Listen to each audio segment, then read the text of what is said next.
অন্তর্বর্তীকালীন সরকারের একজন উপদেষ্টাকে আমরা দেখেছি যে ফ্যাসিস্ট গভর্নমেন্টকে, খুনি গভর্নমেন্টকে তারা পুনর্বাসনের জন্য বিভিন্ন বক্তব্য দিচ্ছেন। এই পুনর্বাসন বক্তব্যকে আমরা প্রত্যাখ্যান করেছি। আমাদের এই যে বৈষম্য বিরোধী ছাত্র আন্দোলনের যে ব্যানারটি রয়েছে, এই ব্যানারটির আন্ডারে যতগুলো হচ্ছে কর্মসূচি পালন করা হয়েছে, সবগুলো কর্মসূচি হচ্ছে কিন্তু ছাত্র নাগরিকের চাহিদার ভিত্তিতে দেওয়া হয়েছে।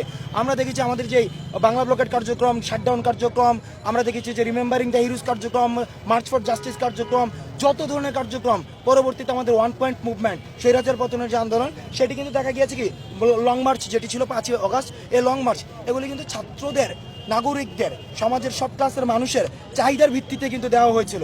অর্থাৎ সেই জায়গায় আমরা সমন্বয়ক যারা রয়েছি, আমরা সমন্বয়করা শুধুমাত্র সমন্বয় করেছি। আরেকটা জিনিস যদি আপনারা দেখেন, সেখানে আমাদেরকে যখন উঠিয়ে নিয়ে যায় তখন কিন্তু যাত্রাবাড়িতে, উত্তরাতে, বাংলাদেশের বিভিন্ন জায়গায় কিন্তু সমন্বয়ক ছাড়াও কিন্তু আন্দোলন হয়েছে। অর্থাৎ এই আন্দোলনের একটা গুরুত্বপূর্ণ বিষয় হচ্ছে সমন্বয়ক থাকছে কি থাকছে না সেটা মুখ্য না, মুখ্য হচ্ছে যদি নির্যাতন হয় সেখানে নির্যাতনের বিরুদ্ধে ছাত্র নাগরিক দাঁড়িয়ে যাবে। এই ছাত্র নাগরিক যদি চায় যে আমাদের মধ্য থেকে রাজনৈতিক পলিটিক্যাল অ্যাপ্রোচের মধ্য দিয়ে রাষ্ট্র পুনর্গঠন সম্ভব, পলিটিক্যাল অ্যাপ্রোচের মধ্যে দিয়ে রাষ্ট্র সংস্কার করতে হবে, তাদের যদি দাবি থাকে, সেক্ষেত্রে সেটি নিয়ে আমরা পরবর্তীতে ছাত্র নাগরিকের মতামতের ভিত্তিতে আমরা ইতিবাচক সিদ্ধান্ত নিই।